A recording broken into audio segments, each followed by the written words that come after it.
नमस्कार दोस्तों, स्वागत है आपका द न्यूज मिर्ची सीधी बात तीखी बात में। मैं हूं मयंक सिंह और आज हमारे साथ मौजूद हैं नितिन अग्रवाल जी। मैं आपको बता दूं कि नितिन अग्रवाल जी जेएमएम के जिला कोषाध्यक्ष भी हैं और साथ ही एक बिजनेसमैन भी हैं। इस बढ़ते संक्रमण में कुछ रोक लग रहा है और आज से रांची में, झारखंड में मॉल्स, दुकानें, बसेस चलना शुरू हो जाएंगी। इसमें कितना ज्यादा सकारात्मक कदम लिया गया है और कितना ज्यादा नकारात्मक कदम, इस बारे में आज हम सर से बात करेंगे। स्वागत है सर आपका। स्वागत है आपका। सर, सबसे पहले तो मैं ये जानना चाहूंगा कि जो आज बसेस चलने का डिसीजन लिया गया है कि आज से जो बसेस है वो चालू हो जाएंगी, ये आपके नज़र में एक सही फैसला है या गलत?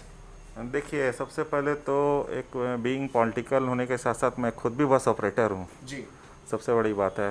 तो 6 महीने से ये बसेस बंद खड़ी थी। सभी बसों का टायर्स में, छत में, बॉडीज में देखिएगा कि घास वास उग गया था। और प्लस सारा तरह का जो व्यय है, बसों का व्यय है, कोई व्यय रुका नहीं था। हम लोगों का स्टाफ खर्चा है, टैक्सेशन है। अभी सिर्फ एक रियायत मिली है कि हम लोग कुछ दिनों से इंस्टॉलमेंट को मॉनिटरियन करके रखे हैं, जो कि अभी हम लोग को तत्काल में नहीं देना, लेकिन बाद में देना है विद ब्याज भी देना है, इंटरेस्ट देना है उसका हम लोग को। तो एक आर्थिक रोटेशन सबका रुका हुआ था, मतलब फाइनेंशियली रोटेशन रुका हुआ था। खुलने से तो अच्छा है, खुशी की बात है कि सब चीज़ जब खुल गया है तो बस को क्यों रोका जाए। ऐसा नहीं, यात्रियों की ट्रैवलिंग बंद थी, ऑटो के माध्यम से, प्राइवेट कार्स के माध्यम से उनका ट्रैवलिंग चल रहा है।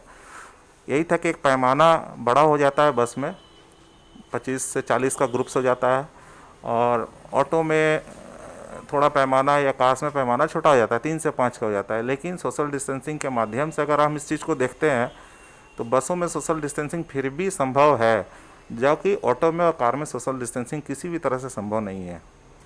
सर, बस का किराया दुगना कर दिया गया है, ऐसी खबर आ रही है, इसमें कितनी सच्चाई है और ऐसा क्यों किया गया? नहीं, बस का किराया दुगना नहीं किया गया है, ये थोड़ा सा समझ का फेर है। चूँकि सोशल डिस्टेंसिंग को सेंट्रल गवर्नमेंट और स्टेट गवर्नमेंट के मानक को तय करते हुए सोशल डिस्टेंसिंग के हिसाब से 2 सीट में हम 1 पैसेंजर दे रहे हैं, मतलब कि 1 पैसेंजर को हम 2 सीट दे रहे हैं। ये समझ का फेर है। तो ऑब्वियस है कि उस व्यय को निकालने के लिए कुछ तो अफोर्ड करना पड़ेगा, क्योंकि बस भी चलाना है, डीजल का भी दाम बढ़ा हुआ है, सारा कुछ है, स्टाफ पेमेंट भी करना है। इसलिए हम लोग बस का किराया बढ़ाने की सोच ये नहीं है कि हम लोग सोच के हम लोग बस का किराया बढ़ा दिया, पैसेंजर्स का किराया बढ़ा दिया। हम लोगों का 1 पैसेंजर को हम लोग 2 सीट दे रहे हैं। और इसके बाद जब स्थिति सुधर जाएगी, कोरोना का काल समाप्त हो जाए, जल्दी, भगवान करे जल्दी ख़त्म हो जाए ये पूरे विश्व का संकट है, तो फिर हम लोग पुनः उसी स्थिति में आ जाएंगे जिस स्थिति का जो पूर्ण मैंने हम लोगों का पुराना फेयर था। बिल्कुल सर, आज से शहर में मॉल्स भी खुलने वाले हैं। मॉल्स के वजह से भीड़ भी बढ़ेगी। ये मॉल को खोलना क्या सही फैसला है? देखिए, जब सब कुछ खुल गया है तो मॉल्स को भी खुलना चाहिए था। सेंट्रल गवर्नमेंट्स का भी रूल्स आ गया है, स्टेट गवर्नमेंट का भी रूल्स आ गया है। अगर खुलता है तो मैंने जैसे पहले ही बोला कि आर्थिक रोटेशन बढ़ेगा, मतलब कि फाइनेंशियल रोटेशन बढ़ाना बहुत ज़रूरी है। अगर फाइनेंशियल रोटेशन नहीं बढ़ता है तो एक तो आदमी कोरोना से जूझ ही रहा है, ऊपर से आर्थिक से भी जूझेगा। इन सब के बीच में सर संक्रमण को कैसे रोक पाएंगे लोग? देखिए, संक्रमण को अभी क्या है कि संक्रमण को रोकने के लिए सरकार अपना कदम उठा रही है और टेस्ट सेंटर्स बढ़ रहे हैं। अभी आप जैसे देख रहे हैं कि पहले टेस्ट करना मुश्किल था, पब्लिक 1-2 सेंटर था, जैसे हमारा सदर था, गुरु नानक था, कुछ हॉस्पिटल्स स्पेसिफिक हॉस्पिटल्स में या कुछ स्पेसिफिक प्राइवेट सेंटर में ही टेस्ट हो रहे थे। अब टेस्ट सेंटर से हमारा बढ़ रहा है। जैसे जैसे टेस्टिंग बढ़ेगा हमारा संक्रमण रुकेगा, क्योंकि पता तो चले कि कौन संक्रमित है, कौन नहीं है। तो हम लोगों का सरकार का ये अच्छा एक पॉलिसी है। जैसे कल ही हमारा 20 सेंटर खुला था, हमारे रांची जिला में करीब 20 सेंटर्स में टेस्ट हुए हैं।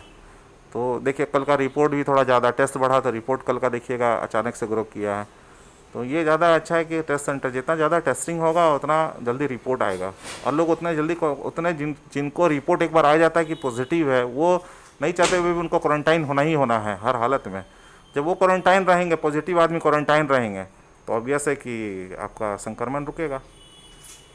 सर, साथ ही आज जेई मेंस का जो एग्ज़ाम है वो है, रांची में 2-2 सेंटर्स पड़े हैं। ये जो फैसला आया केंद्र का, क्या ये फैसला सही है?